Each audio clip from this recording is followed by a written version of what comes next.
ஆண்டவரும் உலக இரட்சகருமாகிய கர்த்தராகிய இயேசு கிறிஸ்துவின் நாமத்தில் எக்ஸோடஸ் டிவி அருளுரை துளிகள் வழியாக இந்த நல்ல வேளையில் உங்களை வாழ்த்துகிறோம். உன் வீட்டிலே தங்க வேண்டும். இரட்சிப்பின் மணித்துளிகள், சால்வேஷன் மொமெண்ட் என்பது ஒரு மனிதனுடைய வாழ்வில் நடைபெறும் மிகப்பெரிய நிகழ்வாகும். Great happenings. முக்கியமாக விசுவாசிகள் ஒவ்வொருவருடைய வாழ்க்கையிலேயும் இந்த மிகப்பெரிய நிகழ்வு நடந்திருக்க வேண்டும். சால்வேஷன் மொமெண்ட் ரொம்ப ஆச்சரியமானது.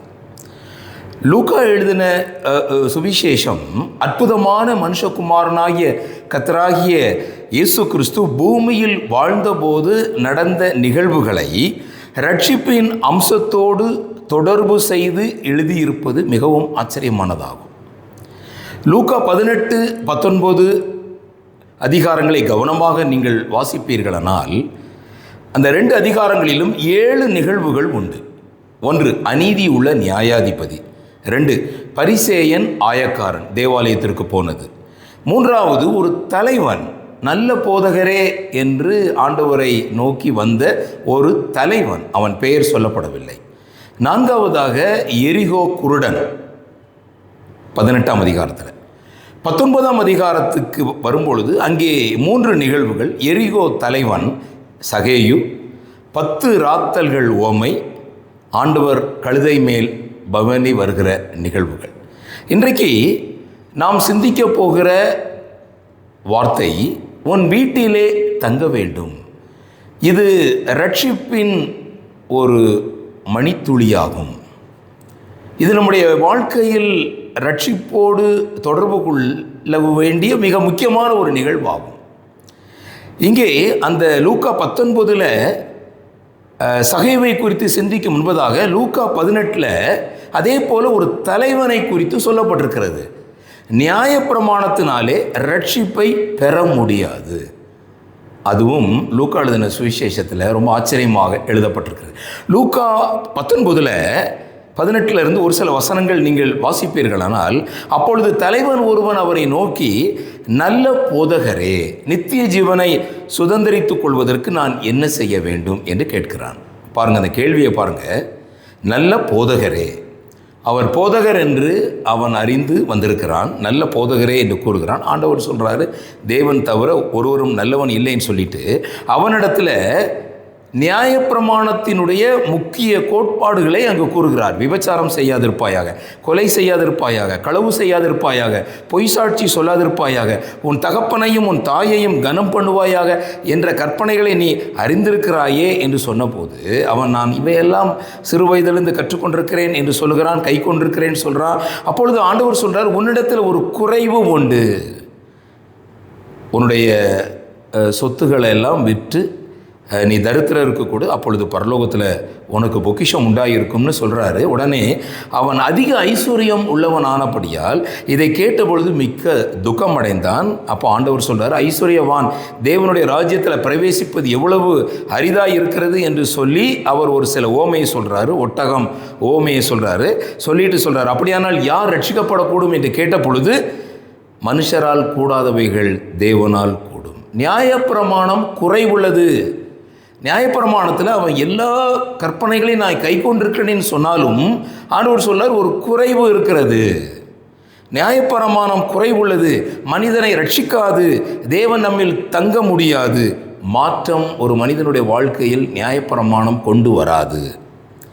வேதம் இன்னும் ஆழமாக சொல்லுகிறது. யாக்கோபு 2:10 ஒருவன் நியாயப்பிரமாணம் முழுவதையும் கை கொண்டிருந்தால் ஒன்றிலே தவறினால் எல்லாவற்றிலும் குற்றவாளியாக இருப்பான். 100 நியாயப்பிரமாணம் இருக்குது, 99 நான் கடைப்பிடிக்கிறேன், 1 மட்டும் கடைப்பிடிக்கவில்லை என்றால் எனக்கு 99 மார்க் போட வேண்டும். ஆனால் வேதம் சொல்லுகிறது உனக்கு 0 மார்க் என்று.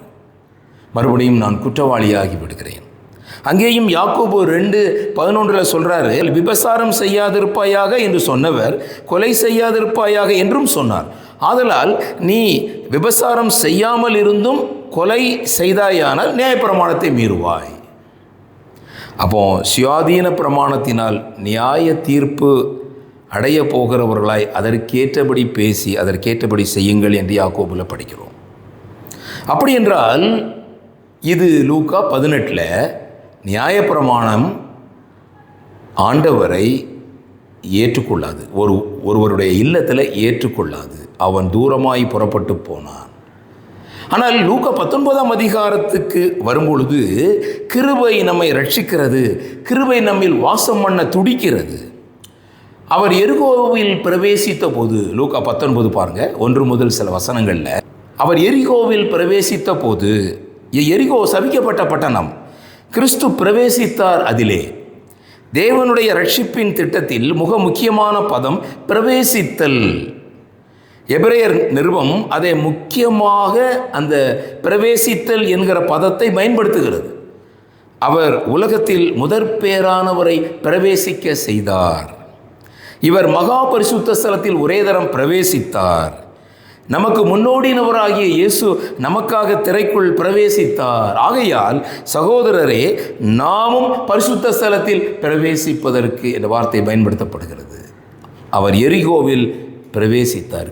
நியாயப்பிரமாணம் மோசேயினால் கொடுக்கப்பட்டது. கிருபையும் சத்தியமும் இயேசு கிறிஸ்துவின் மூலமாய் உண்டாயின. இந்த கிருபையில் எரிகோ பட்டணத்தில் பிரவேசிக்கிறார். அதன் வழியாக நடந்து போகிறார். அங்கே ஒரு தலைவன் இருக்கிறான்.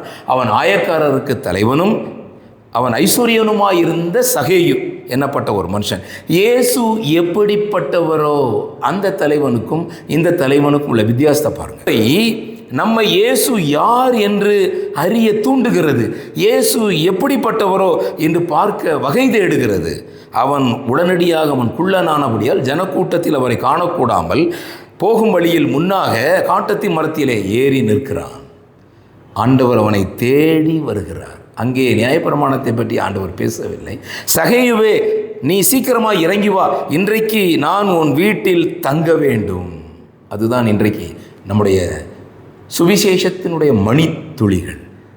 அங்கே தலைவன் அவன் மிகுந்த துக்கமடைந்து ஓடி போய்விட்டான். இங்கே சகேயு இறங்கி ஆண்டவரை தன்னுடைய வீட்டுக்கு அழைத்து கொண்டு போனான். இவர் பாவியான மனுஷரிடத்தில் தங்கும்படி போகிறாரே, இவர் பாவி என்று எல்லாருக்கும் தெரியும். ஆனாலும் பாவியான வீட்டில் தங்குவதற்கு, ரட்சிப்பை அருளுவதற்கு, ஆபிரகாமின் குமாரன் என்று அவனை அழைப்பதற்கு அவன் வீட்டுக்குள் பிரவேசிக்கிறார். நியாயப்பிரமாணத்தினாலே உங்களுடைய எந்த ஒரு கிரியையும் ஆண்டவரிடம் உங்களை கொண்டு வராது. ஆனால் இங்கே பாருங்கள், சகேயு ஆண்டவர் அவனுக்கு சொல்லாமலே சொல்கிறான் பாருங்க. லூக்கா 19:8, சகேயு நின்று கர்த்தரை நோக்கி, ஆண்டவரை, என் ஆஸ்திகளில் பாதியை ஏழைகளுக்கு கொடுக்கிறேன். நான் ஒருவனிடத்தில் எதையாகிலும் அநியாயமாய் வாங்கினது உண்டானால் நாளத்தனையாக திரும்ப செலுத்துகிறேன் என்று சொல்லுகிறான். மாற்றம் கிருபையில் தான் வருகிறது. அங்கே நியாயப்பிரமாணம் சொன்ன பொழுது இதையெல்லாம் விற்றுவிட்டு நீ தரித்திரருக்கு கொடு என்று சொன்ன பொழுது அவன் ஐஸ்வர்யம் உள்ளவனாய் இருந்தபடியால் துக்கமடைந்து ஓடி போகிறான். இங்கே கிருபை ஒரு மனிதனை ரட்சிக்கும் போது, பாவியான மனுஷனை ரட்சிக்கும் போது, ஆண்டவர் அவனிடத்தில் கட்டளை கொடுக்காமலே அவனை எல்லாவற்றையும் அறிக்கை எடுக்கிறான். எல்லாவற்றையும் விற்று எல்லாருக்கும் கொடுக்கிறேன் என்று சொல்கிறான். ஆண்டவர் சொன்னார், இன்றைக்கு இந்த வீட்டுக்கு ரட்சிப்பு வந்தது, இவன் ஆபிரகாமுக்கு குமாரனாய் இருக்கிறானே என்று 2 வசனங்கள் உங்களுக்கு வாசித்து நான் நிறைவு செய்கிறேன். ரோமர் 5:15 இவ்வாறு கூறுகிறது, ஆனாலும் மீறுதலின் பலன் கிருபை வரத்தின் பலனுக்கு ஒப்பானதல்ல. இங்கே நியாயப்பிரமாணம் மீறும் பொழுது வருகிற பலன் கிருபை வரத்தினுடைய பலனுக்கு ஒப்பானதல்ல.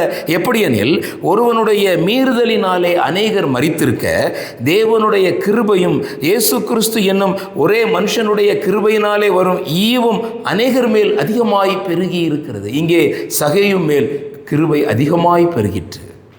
ரோமர் 5:16 இவ்விதமாக கூறுகிறது, மேலும் ஒருவன் பாவம் செய்ததினால் உண்டான தீர்ப்பு தேவன் அருளும் ஈவுக்கு ஒப்பானது அல்ல.